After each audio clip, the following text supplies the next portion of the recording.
Buenas tardes, agradezco al grupo CAT la invitación a presentar terapia antitrombótica en cardiopatía estructural.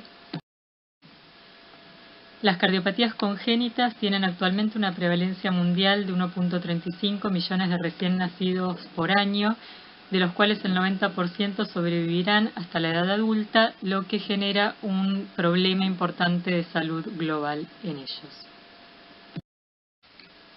Dentro de las cardiopatías congénitas nos vamos a abocar a aquellas en las que el hematólogo tiene un rol en el equipo multidisciplinario y principalmente aquellas con fisiología de ventrículo único en estadio Fontan, que serán los pacientes que alcancen hoy en día una sobrevida por encima de los 30 años y sean derivados a los centros de adultos. Las consecuencias de la circulación Fontan en la hemostasia son múltiples y afectan a los tres ítems de la tríada de Virchow.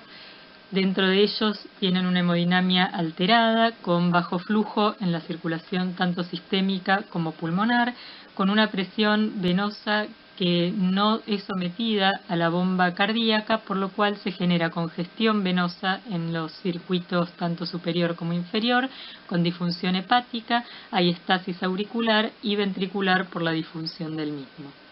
Por otro lado, son cardiopatías que suelen tener comunicaciones residuales, que pueden, a partir de la hipertensión pulmonar, tener flujo de derecha a izquierda y generar fenómenos tromboembólicos. Además, se describen la disfunción endotelial y reactividad plaquetaria en estos pacientes, aun cuando muchos de ellos presentan recuentos plaquetarios por debajo del valor normal. Y hay una de las complicaciones, que es la enteropatía perdedora de proteínas, que genera pérdidas de proteínas a nivel del tubo digestivo y un estado protrombótico en el paciente.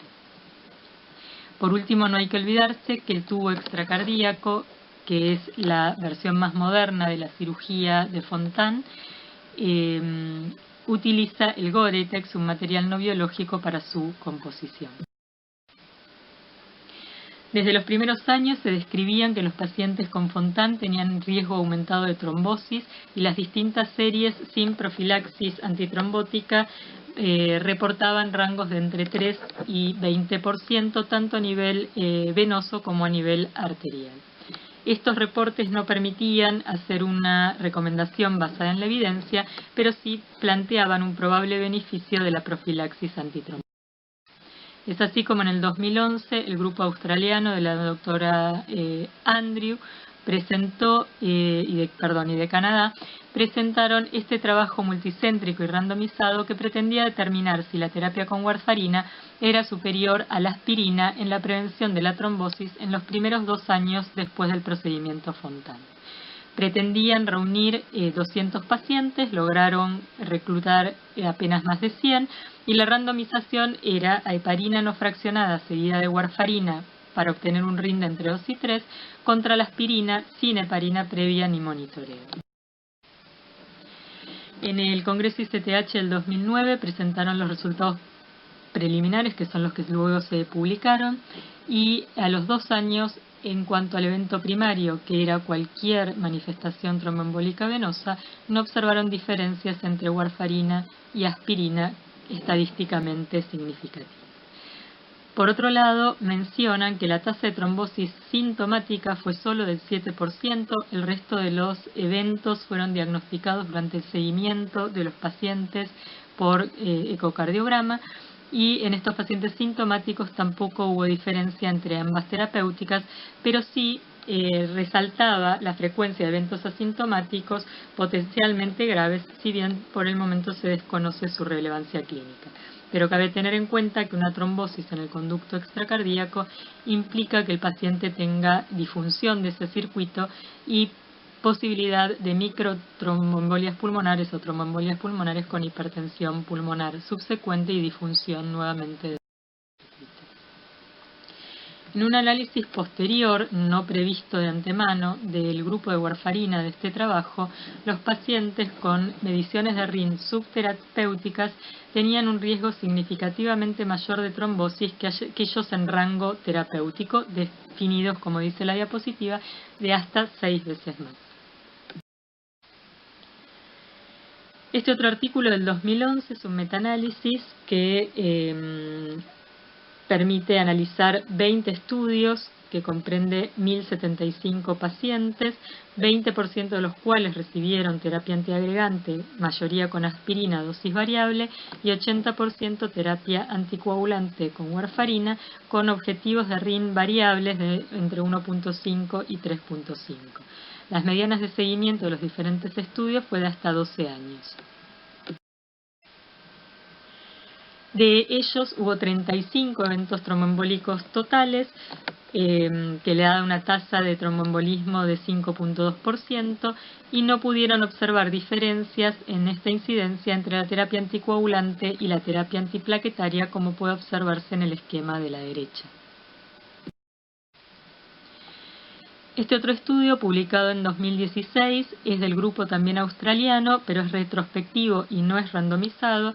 Analizan 475 pacientes nuevamente para comparar la frecuencia de eventos tromboembólicos en relación a la profilaxis antitrombótica, pero en este caso, luego del primer año de la cirugía, está hecho el mayor hincapié.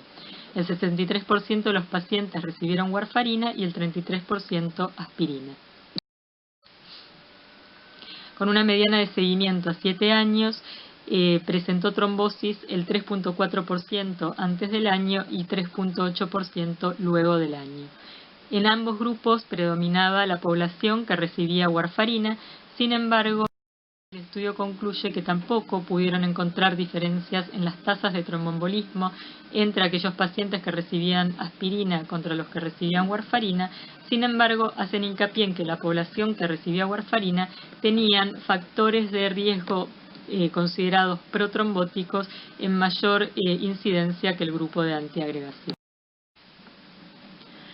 Este otro estudio, que es más moderno, del 2019, publicado, es de Estados Unidos y Canadá, respecto de 522 pacientes, retrospectivo, y lo que analiza son aquellos pacientes operados entre el año 1974 y 2012, con todas las variantes de las técnicas quirúrgicas del Fontan, desde la más antigua, que es la conexión atriopulmonar, hasta el tubo extracardíaco. En los cuadros de la izquierda se ve la incidencia acumulativa de eventos tromboembólicos y de taquiarritmia auricular. La curva celeste es la técnica más antigua y es claramente más frecuente estos eventos que en la técnica más moderna, que es la línea negra con el tubo extracardíaco. Y en el gráfico de la derecha se puede observar que con las técnicas quirúrgicas más modernas se tiende a utilizar la antiagregación en la línea violeta, más que la anticoagulación, que es la línea roja, contra lo que ocurre en los pacientes operados más antiguamente. Presentando la experiencia del Hospital Garrahan, desde el año 2011 hasta la fecha, se estableció que los pacientes operados con técnica de Fontan recibieran terapia profiláctica antiagregante, teniendo en cuenta los artículos que se presentaron previamente que mostraban no inferioridad de aspirina frente a warfarina y que es un tratamiento con menor complejidad y menor riesgo potencial de sangrado. Sin embargo, los pacientes que son evaluados como de alto riesgo trombótico recibieron profilaxis con acenocumarol. Se realizaron 215 procedimientos, 48 pacientes, el 22.3%, recibieron terapia anticoagulante, y la edad al momento del Fontan fue de 3.9 años. Dentro de las indicaciones de la profilaxis anticoagulante, los pacientes tuvieron disfunción del circuito o disfunción del circuito asociado a derrame pleural prolongado o quilotórax, o traían antecedentes de trombosis previa a la cirugía de Fontan, y en otros casos desarrollaron enteropatía perdedora de proteínas. De estos pacientes, 3 de ellos presentaron, a pesar de la profilaxis anticoagulante, trombosis en el tubo extracardíaco, y uno de ellos, además, un accidente isquémico transitorio. El tiempo de anticoagulación hasta el evento fue de hasta 2.68 años y el tratamiento instaurado fue el agregado de la terapia agregante a la anticoagulación o aumentar el RIN objetivo en uno de los pacientes. Por el contrario, pacientes que pasaron de anticoagulación a antiagregación durante la evolución 4 pacientes se debió a mejorías funcionales, es decir, que durante la evolución retrogradaron esos factores que fueron considerados al inicio de riesgo protrombótico aumentado. 2 pacientes pasaron aspirina por estar en la etapa terminal de su enfermedad. En cuanto a las indicaciones del tratamiento anticoagulante, pacientes que presentaron eventos trombóticos bajo terapia antiagregante, 12 pacientes presentaron trombosis del tubo extracardíaco, todos ellos asintomáticos, fueron hallazgos durante los controles ecocardiográficos periódicos, eso da un 5.6%, 5 pacientes tuvieron trombosis de vena cava inferior, 5 pacientes eventos neurológicos, 3 arritmias y 2 tromboembolismos de pulmón. En 4 pacientes se instauró como tratamiento de estos eventos trombóticos, además, fibrinolisis farmacomecánica. Eran pacientes con compromiso grave del estado general, con riesgo de vida. Los 4 estaban cursando el posoperatorio inmediato de la cirugía de Fontan.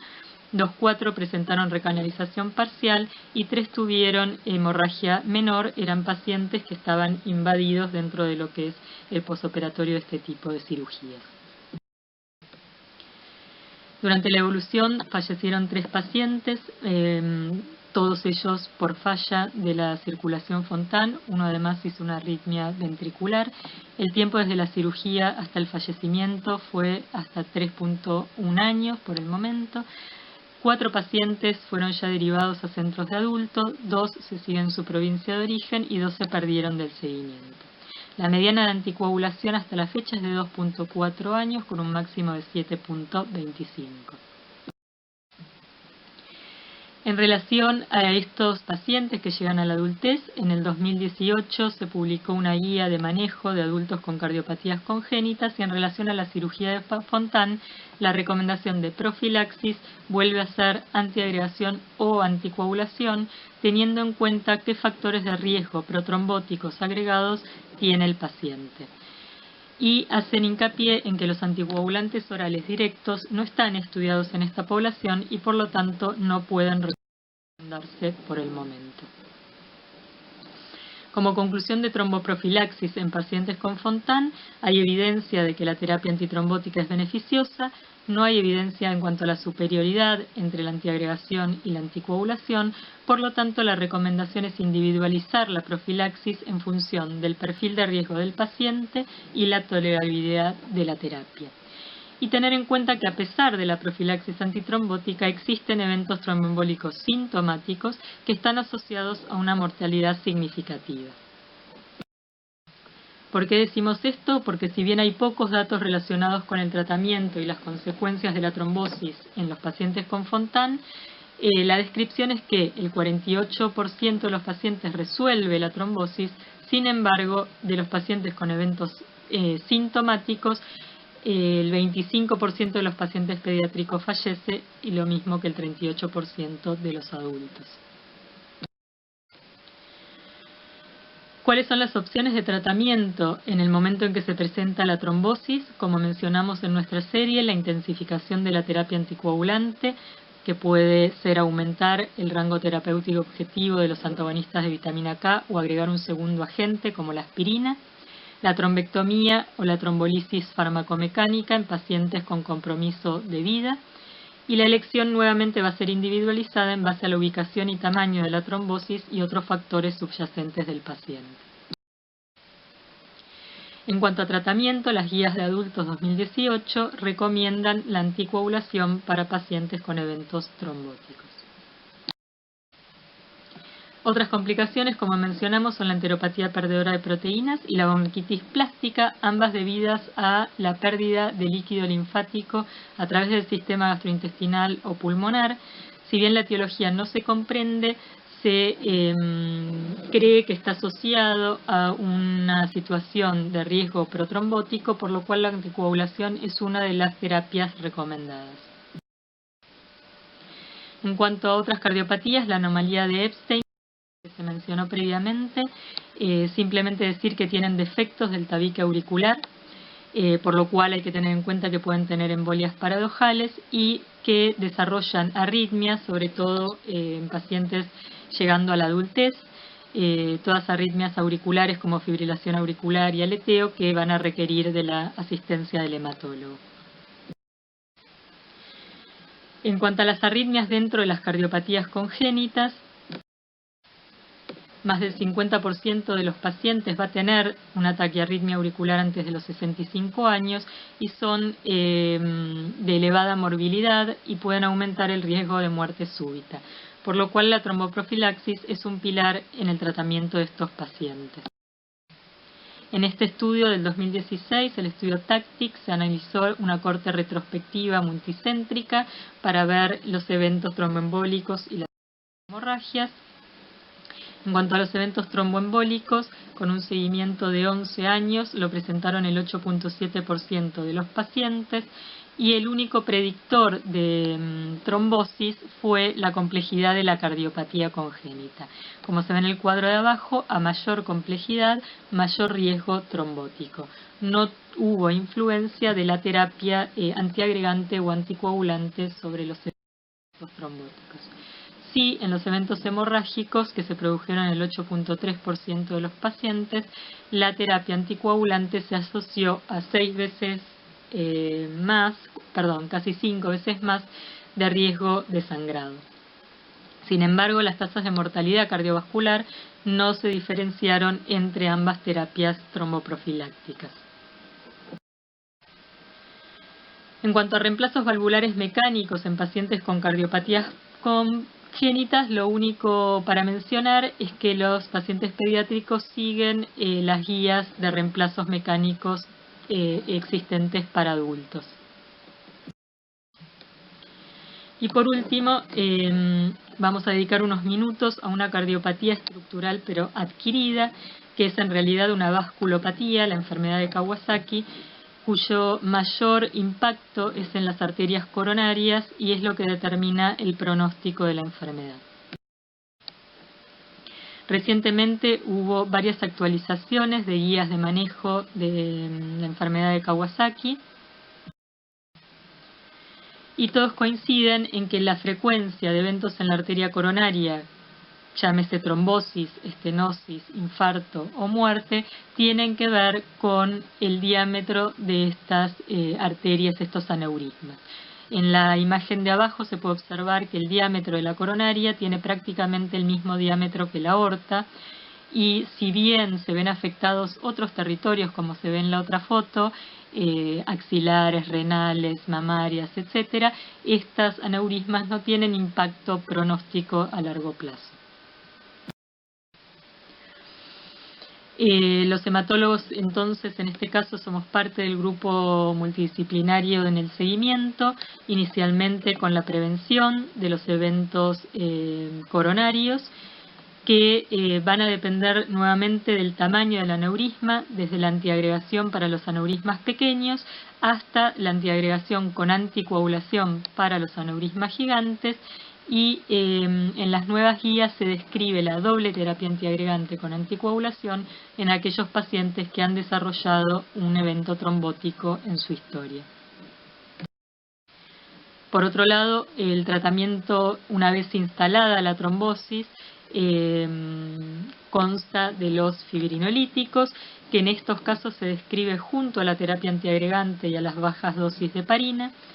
El abciximab, que puede también sumarse a la terapia fibrinolítica, o algunos lo proponen como reemplazo de la terapia fibrinolítica en caso de trombosis de pequeño tamaño, y eventualmente el cateterismo cardíaco para la repermeabilización vascular. Son pacientes, como dijimos, que requieren un seguimiento a largo plazo, cuyo principal objetivo es prevenir la trombosis y la isquemia miocárdica, y que van a depender de la tromboprofilaxis y el monitoreo. Si bien la mayoría se van a recuperar y pueden resolver esos aneurismas en 1 a 2 años, en general los pacientes con aneurismas gigantes no retrogradan y requieren seguimiento de por vida. Estos son los pacientes que tienen mayor riesgo de infarto miocárdico, y debemos recordar que en niños la clínica es inespecífica, que hay que tener un alto nivel de sospecha y que en estos casos podemos utilizar marcadores biológicos, como la troponina, para ayudar al diagnóstico. Por otra parte, es uno de los únicos escenarios donde se habla de la cirugía de bypass en pediatría, también parte del seguimiento a largo plazo, porque no solo ocurre trombosis, sino también como parte de esta vasculopatía, estenosis y arrosariamiento de las arterias que puedan requerir bypass. Y como consta en la diapositiva, aún en pacientes menores de 12 años con buena evolución a largo plazo en general. Con esta diapositiva terminamos la presentación. Les agradezco la atención y queda abierta a preguntas.